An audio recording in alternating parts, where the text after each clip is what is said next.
Hello mes petits brocolis au chocolat, j'espère que vous allez bien, je suis absolument ravie de vous retrouver aujourd'hui dans un tout nouveau décor accompagné de mes nouvelles collègues les cigales pour vous présenter pas moins d'une quarantaine de recommandations de lecture spéciales pour l'été. Et dans la mesure où on a toutes et tous d'autres choses à faire pour profiter de notre été comme aller à la plage, aller nous promener ou tout simplement manger une glace avec des amis, on va s'y mettre tout de suite histoire que la vidéo ne dure pas 1h30. J'ai pas fait de classement donc vous allez retrouver pêle-mêle de l'adulte, du contemporain, de la jeunesse, des graphiques, des mangas et j'espère que vous allez surtout trouver votre bonheur parmi tout ça. C'est parti! Et parce qu'une vidéo de recommandations estivales serait incomplète sans les douces effluves de Monoï et d'autres parfums enivrants concoctés par Ava May, je vous propose de vous glisser quelques mots sur le sponsor de la vidéo du jour. Ava May, c'est un créateur de parfums allemand qui nous embarque aux 4 coins du globe à moindre frais grâce à une gamme très étendue de produits de qualité qui vont des diffuseurs de parfums aux bougies, aux savons pour les mains, en passant par les sprays d'oreiller, les brumes pour le corps et bien d'autres choses encore, désireuses à la fois de respecter notre santé et l'environnement en proposant des ingrédients vegan non testés sur les animaux, des bougies à base de cire de soja naturelle et de bien d'autres points forts qui me permettent de les faire rentrer les yeux fermés dans ma maison. Aujourd'hui je suis particulièrement ravie parce que j'ai 4 produits qui hurlent l'été, qui sentent tous plus bons les uns que les autres à vous présenter et on va commencer avec un diffuseur de parfum qui va vous expédier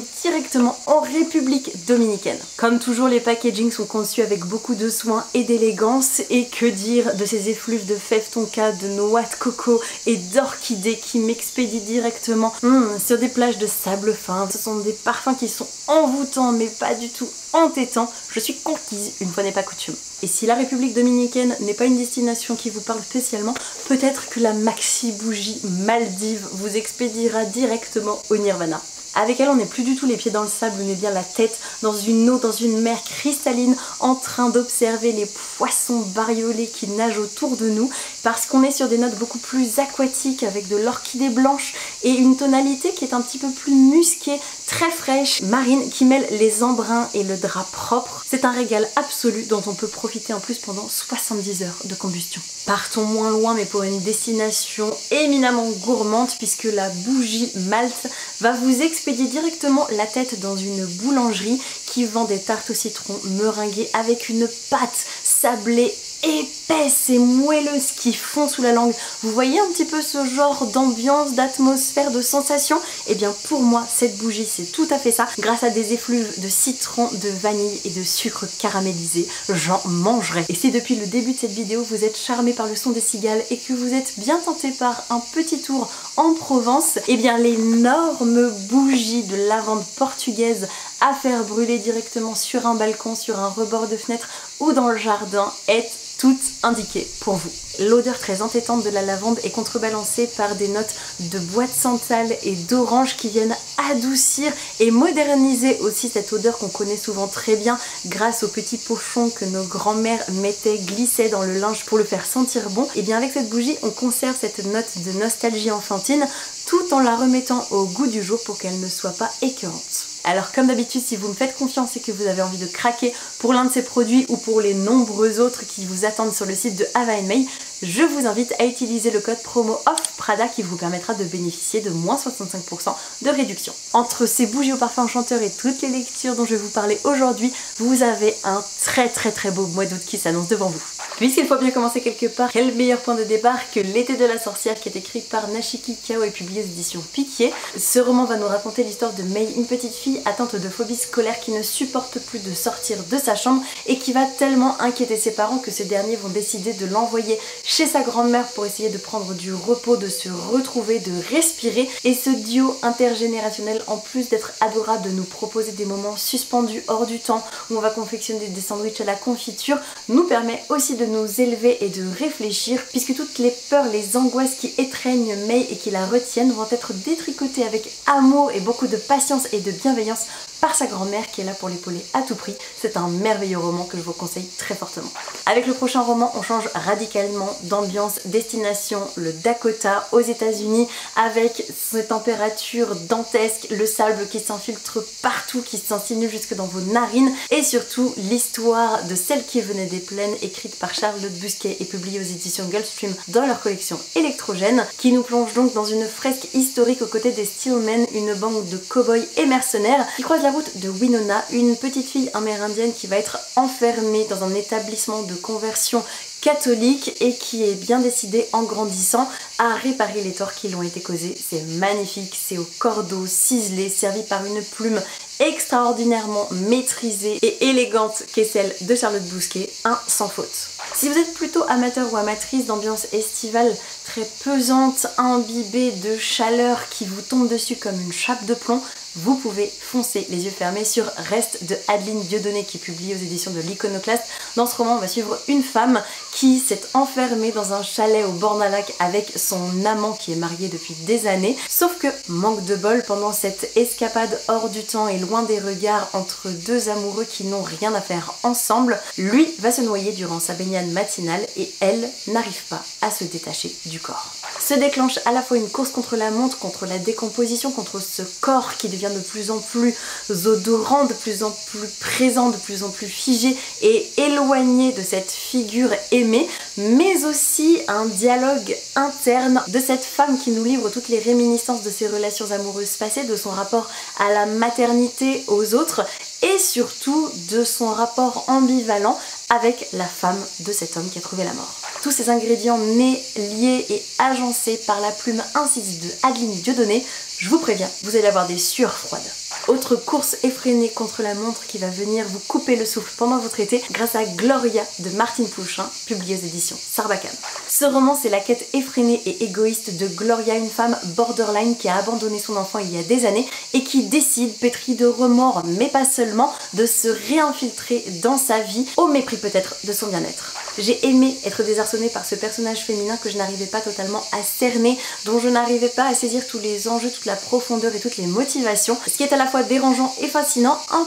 peu comme quand la chaleur fait ressortir toutes les zones d'ombre de l'être humain. Bien évidemment, je vous l'accorde, l'été ce n'est pas seulement la saison des drames, c'est aussi celle du temps suspendu, des instants volés, de cette temporalité étendue, chewing-gum élastique dont on semble pouvoir tout faire, tout tirer et qui semble ne pas prêter à conséquence et être enfermé dans une bulle d'infinité. C'est en tout cas ce que j'ai ressenti en lisant What If It's Us, qui a été traduit en français chez Hachette sous le titre Pourquoi pas nous. C'est écrit à quatre mains par Becky Albertalli et Adam Silvera. Et dans cette histoire, nous allons rencontrer Ben et Arthur, deux adolescents qui vont faire connaissance complètement par hasard dans un bureau de poste pendant que l'un d'eux est en train d'empacter et de réexpédier toutes les affaires de son ex suite à une rupture plutôt difficile, ce qui explique qu'il ne va pas saisir la perche que lui a envoyée l'univers en mettant ce beau et nouveau jeune homme sur son chemin, mais quand le hasard va lui offrir une seconde opportunité de se rattraper, il est bien décidé à la saisir et tous les deux vont nous embarquer dans cette romance naissante sur fond de comédie musicale qui ravira à la fois les cœurs guimauves et les fans de Broadway. L'été, c'est synonyme de vacances, de balades, de randonnées et c'est pour ça que je tenais absolument à vous recommander un très court essai témoignage autour de la marche qui s'appelle Passage piéton, qui est écrit par Laurence Brill et qui va nous permettre de nous interroger sur cette pratique, quels sont ses bienfaits, à la fois dans notre rapport au corps, aux autres, aux réseaux sociaux et à notre propre intériorité. C'est très court, mais assez édifiant. L'été, c'est aussi, bien sûr, évidemment, la chaleur écrasante, le flot de touristes qui semble se condenser partout où on va, mais aussi les grands repas qui s'éternisent, la gourmandise, les excès, ce qui me permet de vous reglisser l'un de mes derniers coups de cœur en date, à savoir Le sang de la cité, le tout premier tome de la saga Capitale du Sud, écrit par Guillaume Chamanadjan et publié aux éditions des Forges de Vulcain. Dans ce roman de fantaisie francophone, nous allons être plongés au cœur de la tentaculaire cité de Gémina, ville grouillante, fourmillante, labyrinthique, peuplée de ruelles sinueuses, tortueuses et étroites, et de milliers de petites échoppes au sein desquelles évolue avec beaucoup de facilité et d'espièglerie Nox, un commis d'épicier qui est également un héritier de la Kawan, l'une des maisons maison ducale qui domine et dirige la ville jusqu'à ce que son quotidien soit explosé à la fois à cause de l'émergence de la magie sous la forme d'un univers parallèle, destructeur et meurtrier, mais aussi de complots entre les différentes forces et poulies politiques au sein de Gemina qui n'en sont pas moins fatales. Plumes de qualité, personnages soignés et ambiance aux petits oignons, tout est là pour que vous passiez un été magnifique. Si vous êtes d'humeur onirique, un peu dans l'état d'esprit qui est le nôtre quand on se réveille alangui après avoir dormi dans un hamac planté entre deux oliviers, entre ombre et lumière, je ne peux que vous conseiller une petite pause manga avec Bâillement de l'après-midi qui est écrite par Shinya Komatsu et que je ne peux qualifier autrement que comme un rêve éveillé. C'est tour à tour poétique, alambiqué à la limite de l'absurde, de l'improbable, le tout avec beaucoup de douceur et de temps suspendu. Et si la dimension métaphorique qui prend parfois le pas sur le plausible est quelque chose qui vous intéresse et qui vous attire en littérature, alors je ne peux que vous inviter à vous pencher sur le cas de Fup, l'oiseau canadèche, qui nous raconte l'histoire de Titou, un petit garçon qui va être recueilli par son Pépé Jack. Pépé qui nourrit un grand amour et une immodérée passion pour le whisky qu'il fabrique lui-même, ce qui n'empêche pas pour autant notre improbable duo de trouver ses marques, de trouver son mode de fonctionnement, qui va être subtilement dérangé ou en tout cas mis à mal ou redessiné avec l'arrivée d'un canard qu'ils vont nommer Fup et adopter. Vous commencez à me connaître, les récits intergénérationnels entre deux personnes cabossées par la vie, c'est tout à fait ma came, je n'ai pas été déçue de ce côté-là, le tout servi par des illustrations que je trouve magnifiques et saisissantes de beauté mais aussi pleines de sens et qui vont éclater sans sommation au service d'une fin qui devrait potentiellement vous désarçonner. Je suis toujours pas sûre de l'avoir très bien compris d'ailleurs. Depuis tout à l'heure, je vous présente des titres qui ne sont pas franchement dans leur prime jeunesse, qui ont quand même quelques années au compteur. Et pour contrebalancer un peu, je vous propose une nouveauté récente que vous avez beaucoup vu circuler sur les réseaux sociaux, mais à raison. Je me permets de vous recommander donc Les coquillages ne s'ouvrent qu'en été, qui est écrit par Clara Hero et publié aux éditions Hachette. Ce roman nous propulse en plein mois d'août au cœur de la côte basque, aux côtés de deux frangines, Léna et Phoebe, qui n'arrivent plus à se parler depuis une année. Chacune se débat avec des démons et des noirceurs et des difficultés dont elles n'arrivent pas à se dépêtrer, qui les bâillonnent, les contraint au silence, à la solitude et à la douleur. Si je vous le propose et que je vous le recommande, ce n'est pas parce que j'ai envie que vous mettiez votre tête dans le four, absolument pas. C'est parce que déjà je trouve qu'il retranscrit et redit et redessine à merveille cette sensation de nos étés adolescents où tout semble possible et infini et à la fois dramatique. Je me suis retrouvée propulsée à l'aube de mes propres 17 ans. C'était à la fois étourdissant, agréable, enivrant et presque étouffant par moments. Preuve s'il en fallait encore du talent de Clara Hero pour dresser et dépeindre des personnages criants de vérité, le tout mobilisé au service de sujets qui sont tout sauf superficiels. Ils sont importants, ils sont évoqués frontalement, sans détour et avec beaucoup de justesse, ce qui ne ménage pas ses lecteurs et ses lectrices, mais qui le rend aussi réussi et abouti.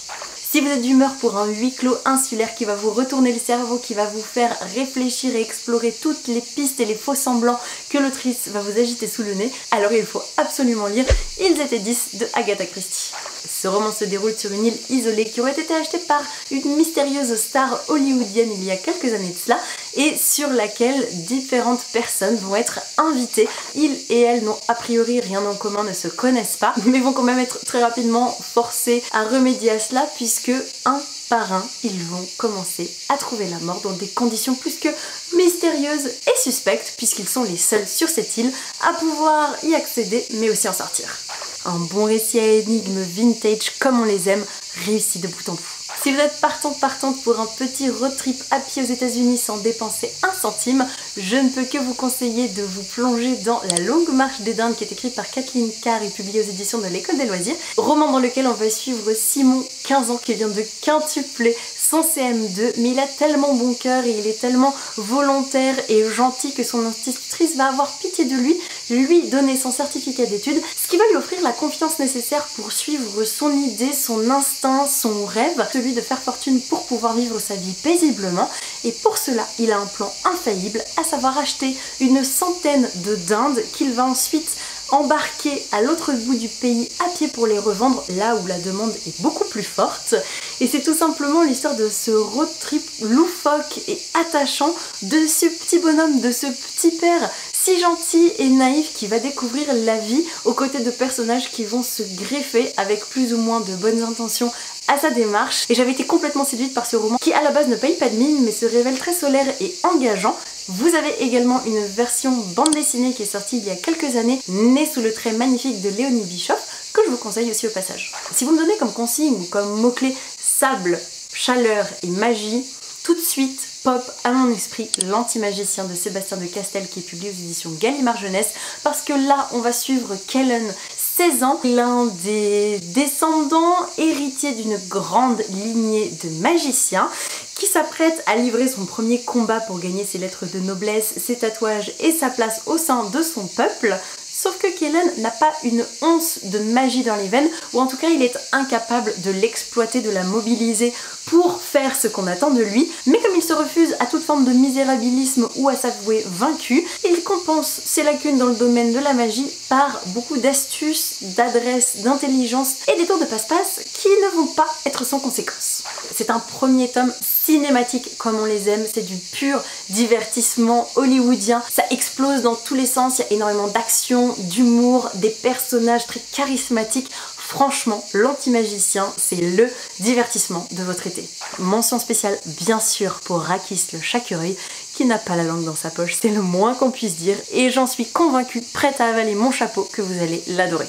Autre roman de fantaisie adolescente que j'associe de facto avec l'été, avec la chaleur puisque ça se passe sur le continent africain et plus spécifiquement au Nigeria. Je vous conseille bien évidemment les yeux fermés, l'excellent Akata Witch de Nnedi Okorafor publié aux éditions de l'École des loisirs, puisque dans cette histoire on va suivre Sunny, une jeune femme albinos née et élevée aux États-Unis qui va revenir au Nigeria, sa terre d'origine, non sans difficulté puisque là-bas les albinos sont réputés pour porter la poisse, la guigne et malheur. Et pour ne rien arranger, elle va se découvrir des pouvoirs et un monde des sorciers, des magiciens dont elle ignorait absolument tout et qui va l'exposer à bon nombre de dangers. Une série excellente que je vous recommande à tour de bras avec du juju, des esprits, des malédictions. Les 2 premiers tomes sont d'ores et déjà disponibles en français et le 3e va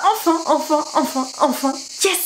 être traduit et édité courant de l'automne. Je suis trop contente! Comme quoi tout peut arriver. Si vous avez envie de vous offrir une bonne suée, d'être expédié à l'autre bout du monde, mais aussi saisi et transporté par des descriptions remarquables, une plume magnifique et une intrigue qui va vous embarquer du début jusqu'à la fin, alors peut-être que cet été vous allez enfin vous lancer dans les magnifiques chroniques de l'érable et du cerisier écrites par Camille Monceau et publiées chez Gallimard Jeunesse. Cette saga francophone comptera 4 volumes au total et 3 sont d'ores et déjà disponibles pour votre plus grand plaisir et elle va vous plonger au cœur du Japon du XVIIe siècle aux côtés de Ichiro, un bébé abandonné en pleine montagne et recueilli par un samouraï en exil qui va l'élever à la fois dans l'amour mais aussi dans la tradition du sabre et qui va voir son monde exploser, être dynamité suite à un drame qui va le pousser seul sur les routes pour essayer de tracer son chemin.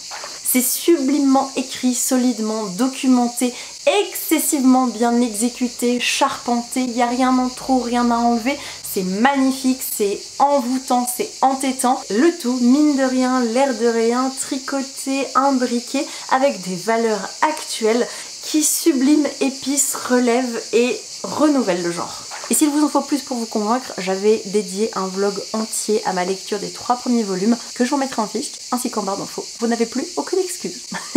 Bien sûr, qui dit été, ou automne, ou printemps, ou hiver, bref, toutes les saisons sont bonnes pour découvrir Aria The Masterpiece. Ce manga tranche de vie nous raconte l'histoire de Akari, une jeune terrienne qui va aller jusque sur Mars pour intégrer l'agence Aria afin de devenir une ondine, une batelière capable de transporter des personnages dans Néo-Venise, une cité qui a été donc terraformée sur Mars, sur le principe, sur le modèle de notre Venise qu'on connaît nous sur notre bonne vieille terre. Et nous allons tout simplement, tout doucement, tout paisiblement simplement suivre ses déambulations au cœur de cette ville pleine de canaux, de recoins, de secrets. Ça flirte parfois avec l'onirisme, le fantastique, c'est très doux, mélancolique à souhait. Ça hurle la douceur, ça transpire la douceur, ça suinte la douceur. Parfait pour une session de lecture au bord de l'eau. Si votre truc à vous c'est plutôt de suer à grosses gouttes par les yeux, autrement dit pleurer à chaudes larmes pour vous rafraîchir l'été, j'ai le roman Tout trouvé qui va vous balancer en plein dans les grands espaces américains, ambiance cabane en rondin de bois et chemise de bûcheron avec la vie en chantier de Pete Fromm publié aux éditions Gallmeister dans leur collection Totem. On y découvre un jeune couple éperdument amoureux et épris de nature qui sont en train de retaper une vieille baraque. Ils nagent dans le bonheur même s'ils n'ont pas énormément d'argent. Marnie est enceinte et tout ce bonheur et cette vie équilibrée va voler en éclats quand Marnie va mourir en couche, laissant Taz seul avec son chagrin et ce nouveau-né qu'il ne connaît pas et ce nouveau rôle de père qu'il n'est même pas sûr d'appréhender, de saisir ou même d'être en mesure d'endosser. J'ai pleuré pendant 70 pages d'affilée, ma gorge était serrée par l'émotion, par les sanglots, mais on n'est pas sur un récit tire-larme, larmoyant, on est sur la beauté de la vie, sur sa dureté, son âpreté, mais aussi les rencontres qui vont nous aider, les retours en arrière qu'on peut opérer, bref, toute cette infinité de variations plus ou moins microscopiques ou les tremblements de terre qui nous ébranlent en tant qu'être humain mais qui nous poussent toujours plus loin dans nos retranchements et notre capacité à reconstruire sur nos ruines. Je vous parlais tout à l'heure de la dimension insidieuse de l'été, de la chaleur qui tape au casque, qui rend les gens plus mauvais, qui fait sauter toutes les inhibitions et qui pousse le curseur si loin que l'être humain peut se retrouver comme pris dans une transe et invité, presque obligé de révéler sa part d'animalité et de noirceur. Et bien sachez que dans L'été ou Tout a fondu de Tiffany McDaniel, également publié aux éditions Gallmeister, c'est exactement ce qui est mis en scène. L'histoire se situe dans un petit bled paumé de l'Ohio en plein milieu des années 80, période durant laquelle le procureur Autopsy Bliss est hanté par un cas qu'il a mal jugé causant la mort d'un homme innocent en prison. Ce qui a fait fondre toutes ses croyances et ce socle moral sur lequel il se pensait installé et solidement ancré, au point qu'il va publier une annonce dans le journal pour inviter le diable en personne à venir lui rendre visite et quelle ne va pas être sa surprise de voir qu'un petit garçon noir en salopette va répondre à l'appel. Si vous pensiez que Betty, de la même autrice, vous avait détruit ou détruite, qu'il ne pouvait plus rien vous arriver, que vous étiez vraiment blindé de toutes parts, eh bien sachez que ce roman, je l'ai trouvé beaucoup plus dur, beaucoup plus noir et poisseux, justement à cause de cette omniprésence, de cette chaleur qui corrompt tout, qui écrase tout, qui fait tout fondre, la gentillesse, l'altruisme, la compassion, au profit d'une aigreur, d'une colère et d'une rancœur sourde et poisse. C'est gluant, c'est pétrifiant, c'est désespérant. On a l'impression qu'on va rester prisonnier et enfermé de cet épisode halluciné de canicule pour toujours. Comme d'habitude, l'autrice ne s'interdit rien et s'attaque à de sacrés morceaux en matière de thématiques, que ce soit l'homosexualité, la famille, les traumas, les atavismes, la justice et bon nombre d'autres sujets intenses et douloureux. Et ce qui le rend plus désespérant que Betty, à mon sens, de mon point de vue, c'est qu'il n'est pas entrecoupé de toute cette magie, de cette douceur qui pouvait venir du cocon familial et en particulier de la figure paternelle de Betty. Là, on est juste projeté, plongé dans un délire communautaire qui ne fait que gagner en intensité, qui nous pétrifie à notre siège et qui nous cloue, qui nous visse comme des papillons sur un tableau de liège. Si vous aviez aimé le trait de Nouria Tamaris dans son roman graphique Géante et que vous avez envie de découvrir l'Afrique à ses côtés, je ne peux que vous recommander son dernier ouvrage qui s'appelle Toubab et qui est très largement inspiré d'un de ses séjours au Sénégal dans lequel on va suivre Mar, 17 ans, qui va accompagner sa mère qui travaille dans une association humanitaire pour construire une école et des infrastructures, des puits, bref, d'améliorer le quotidien des habitants et des habitantes. Une invitation au voyage, à la découverte, à l'entraide et surtout au lâcher-prise plus que bienvenu. Si vous voulez faire la navette entre la France et l'Espagne, entre la chaleur écrasante, les destins brisés, l'abattement, mais aussi les secrets de famille, les abandons, les retrouvailles, les enquêtes, les quêtes de soi, de sens, je vous invite à vous plonger dans l'écoute des gens de Bilbao naissent où ils veulent. C'est écrit, lu, raconté et vécu par l'autrice Maria Larrea. C'est publié aux éditions Audiolib et c'est une quête des origines absolument passionnante, menée avec une plume incisive qui oscille entre le sublime, le vulgaire et toujours beaucoup d'honnêteté, franche, directe, frontale, c'est merveilleux comme texte. Si vous êtes à la recherche d'un effet cathartique, bain de larmes, mais surtout de beaucoup de calme sur une île au Japon, isolé pour un récit sur la fin de vie, je vous invite à découvrir Le Goûter du Lion qui est écrit par Ito Ogawa et publié aux éditions Piquier. Cette histoire, c'est celle de Shizuku qui est en phase terminale d'un cancer et qui est réservé une place au sein de la Maison du Lion qui est un établissement de soins très moderne qui prend énormément en considération tous les pensionnaires qui y sont accompagnés, choyés, chouchoutés et écoutés jusque dans les derniers instants, jusqu'au dernier souffle de vie, et qui va nous livrer beaucoup de réflexions autour du temps qui passe, de la mort, du rapport au deuil, de la disparition de sa famille, de soi et de tout ce qui nous entoure, de faire la paix avec ce qu'on a vécu, quels ont été nos choix et de se préparer pour ce grand voyage vers l'inconnu qui nous attend toutes et tous au tournant. Certes, on n'est pas sur une ambiance folichonne, mais sachez que moi qui suis une grande phobique du concept même de la mort, tellement c'est insaisissable, ça me donne des palpitations et je peux faire des crises d'angoisse rien qu'à essayer de conceptualiser la chose, et bien ce livre m'a aidé un petit peu à faire la paix et ça fait partie de ces outils que je vous recommande si vous êtes un peu comme moi, très angoissé par ces thématiques. Vraiment, Le Goûter du Lion est une belle pommade. Puisqu'on parle d'anxiété, la transition est toute trouvée vers ma prochaine recommandation puisque je ne peux que vous inciter à découvrir l'album Tout Petit et les Trois Poissons qui est écrit et dessiné par Laure Van Degen et publié aux éditions Hong Fei. C'est l'histoire, comme son nom l'indique, de Tout Petit qui est un petit garçon qui se trouve toujours sur la plage avec son ciré dont les poches sont de plus en plus lourdes parce qu'il trimballe des cailloux en permanence à l'intérieur, à tel point qu'un jour quand il va se promener sur sa barque, il va couler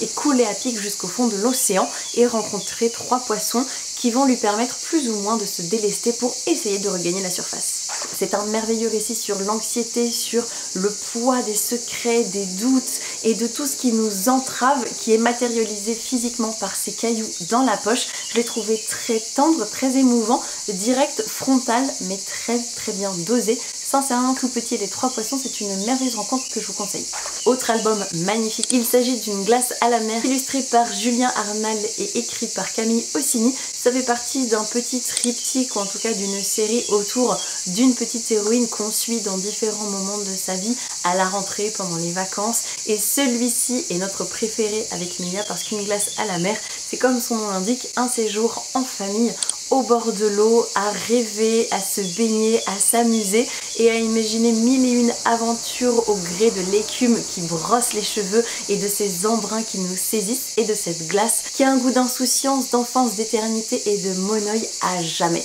Le tout empreint d'un onirisme qui apaise, qui berce, accompagné des merveilleuses aquarelles de Julien Arnal. À découvrir, à lire, à relire et à offrir sans modération. Et puisqu'on parlait à l'instant d'un petit enfant qui plonge à pic, lesté par des cailloux, c'est le moment parfait de vous conseiller de vous lancer dans l'écoute de préférence de Galatée de Madeline Miller, qui est une nouvelle qui réécrit, qui réinterprète, qui réimagine le mythe de Pygmalion, cet homme qui a modelé sa femme parfaite et rêvé dans la pierre et cette dernière a pris vie. Il l'a enfermée pendant toute la durée de son existence et Madeline Miller vient déjouer les codes et nous offrir la perspective de Galatée qui est bouleversante, pleine de rage et d'incompréhension contenue et qui va exploser jusqu'à une apothéose assez frappante, toujours empreinte de féminisme et de messages actuels qui tapent en plein dans les gencives. En plus, la mer est un élément très important de la narration qui est là, qui nargue Galatée à travers sa fenêtre et qui va participer au dénouement. Bref, Galatée, parfait pour l'été. Si la mythologie n'est pas du tout l'angle par lequel vous souhaitez aborder et poursuivre votre été, je peux vous conseiller de longues balades à scooter dans un Japon post-apocalyptique aux côtés de deux héroïnes très attachantes dans Les Promeneuses de l'Apocalypse, qui est un manga de science-fiction tranche de vie publié aux éditions Doki Doki que je vous recommande les yeux fermés. Et si vous êtes plutôt amateur et amatrice de scandales, de rebondissements invraisemblables, de chroniques piquante, bien sentie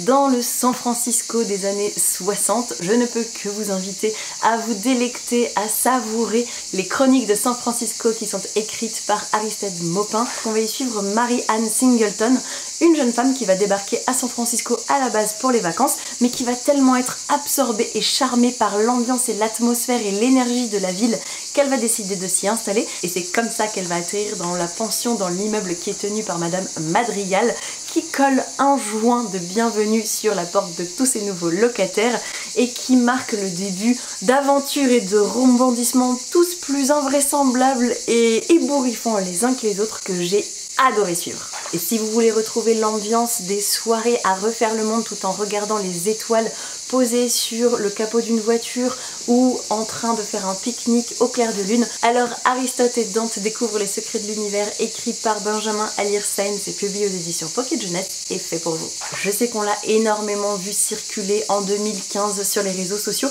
mais depuis il se fait assez discret et j'avais envie de lui redonner un petit peu de lumière, de le remettre sur le devant de la scène parce que j'ai été saisie et charmée et embarquée par toutes ces réflexions et ces discussions à cœur ouvert qui sont typiques de l'adolescence, qui semblent anecdotiques et qui pourtant abordent tout sans retenue, sans frontières, sans a priori, et j'ai trouvé ça à vif et déchirant et magnifique, sublime, le tout porté par deux adolescents qu'a priori tout opposent et qui pourtant vont venir se compléter, se sublimer et s'apporter énormément le temps d'un été. Si je suis sur la bonne voie avec ces récits qui se passent en pleine nuit et qui ont une saveur très onirique particulière à nul autre pareil, mais que vous souhaitez y ajouter une dose de fantastique, de magie pour vous rappeler la griffe, la patte des dessins animés Ghibli, alors je vous oriente sans sourciller vers Le Serment des Lampions, qui est un roman graphique très épais publié aux éditions Delcourt, signé par Ryan Andrews et qui va nous embarquer dans une virée nocturne à vélo entre copains, qui va très rapidement déraper vers une aventure onirique à souhait à base d'ours polaires, de dragons des eaux, de sorcières.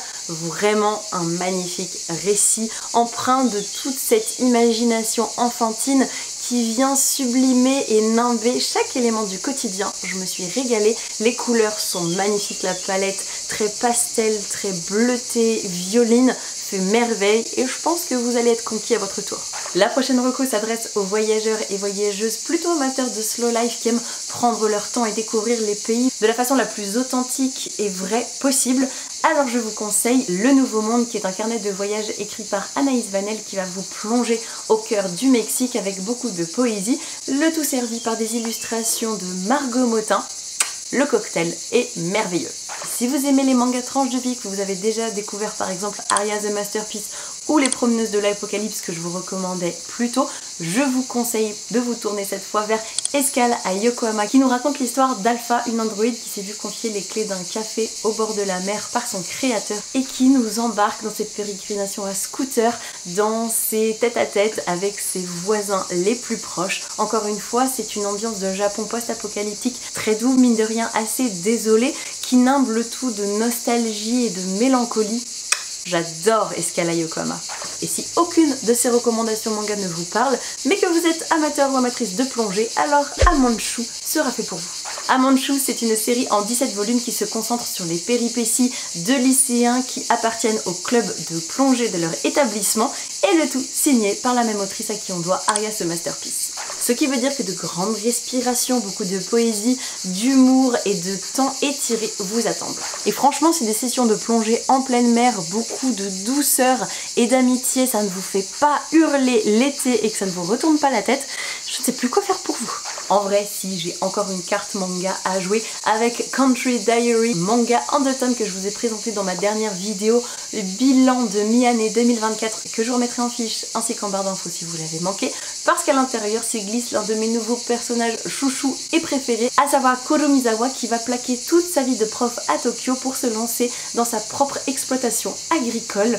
Et ce sont encore une fois des tranches de vie très mignonnes, très savoureuses, très tendres, avec de l'entraide, de l'amitié, de bons repas, de grandes sessions dans les champs à récolter les tomates, autres fruits et légumes et à se balader en pleine nature. Parfait pour les citadins en manque de nature. Pour la suite, je vais sortir de mon chapeau de paille deux recos qui tournent autour des voyages en train, parce que c'est souvent propice aux rencontres, au temps qui passe, aux réflexions. Et on commence tout de suite avec le premier titre qui s'appelle Premier arrêt avant l'avenir. C'est signé par Jo Witek, une autrice francophone que j'aime énormément, qui a signé notamment la série jeunesse Mantine publiée chez Flammarion, que j'aime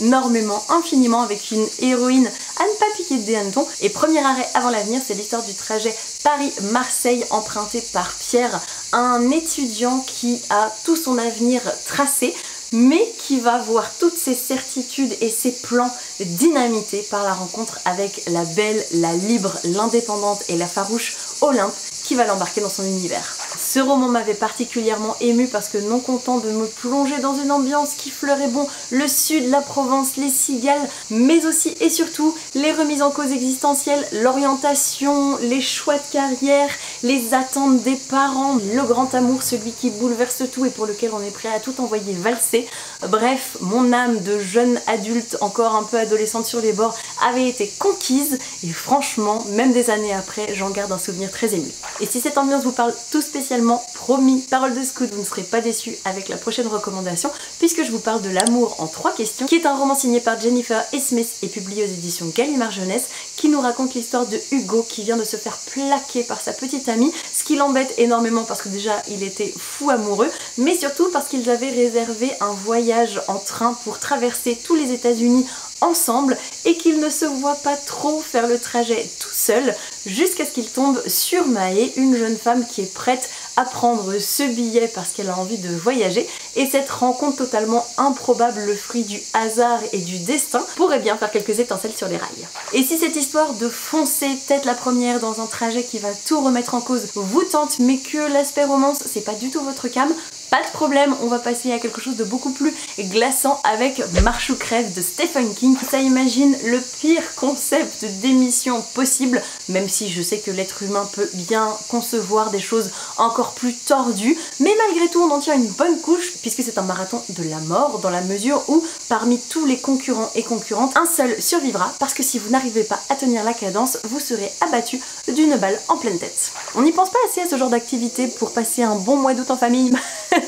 Tu m'étonnes. Compte tenu du sujet et de la taille du bouquin, on est sur un récit haletant que vous ne pourrez pas lâcher. Parfait pour un après-midi plage. Et si vous n'avez pas votre dose de glauque avec Marche ou crève, je vous propose d'en rajouter une couche avec Dry de Neil Shusterman, qui imagine une Californie qui, un beau matin, sans crier gare, va être plongée dans une sécheresse. Tous les robinets sont à sec, plus une goutte d'eau nulle part, ce qui va déclencher très rapidement un cataclysme sans précédent. C'est mené tambour battant dans une chaleur écrasante. Je peux vous garantir que j'étais assoiffée durant toute ma lecture, tenue en haleine de bout en bout, et que j'ai pris un plaisir indicible en voyant ces personnages se déchirer, se marcher dessus, les gens se détacher les uns des autres et assister presque bouche ouverte et les bras ballants à cette plongée vers l'horreur de l'humanité qui n'est pas sans rappeler la débâcle et la tension de Walking Dead, mais sans un seul zombie à l'horizon. Et si cet été vous n'avez envie de voir personne, que vous avez envie de bricoler, voire même que vous rêvez à votre propre cabane perdue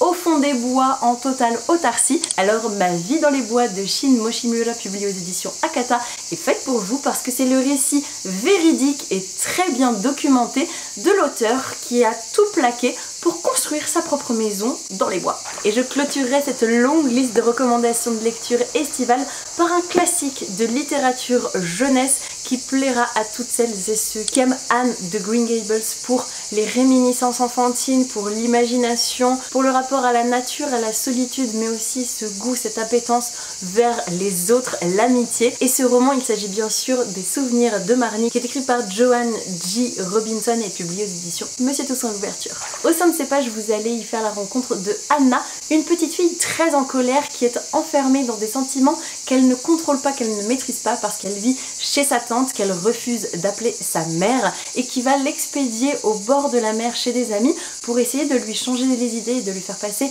un bel été. Et c'est sur ces rivages qu'elle va parcourir de façon très solitaire et très renfermée, renfrognée de prime abord, qu'elle va faire la connaissance de Marnie, petite fille joviale et un brin autoritaire qui va changer son destin à jamais. Et c'est ainsi que se termine cette vidéo. J'espère très sincèrement qu'elle vous aura plu, qu'elle vous aura inspiré de prochaines idées lecture. N'hésitez pas à me raconter tout ça dans les commentaires, à me laisser vos propres conseils, vos propres chouchous, vos propres favoris qui sont parfaits pour cette saison. Ça permettra à chacun et à chacune de venir y piocher des petites idées. Et en attendant de vous lire, je tenais bien sûr à remercier de façon très chaleureuse tous les pradouillets et pradouillettes qui me soutiennent sur Patreon. Et si jamais vous avez envie de plus de contenu exclusif de ma part, que ce soit des lives, des vidéos, des recommandations, un club de lecture et bien d'autres choses encore, je vous invite à nous y rejoindre. Le lien se trouvera bien sûr dans la barre d'infos. Et en attendant, je vous souhaite comme d'habitude de merveilleuses rencontres de papier et je vous dis à très vite pour la prochaine vidéo. Ciao ciao!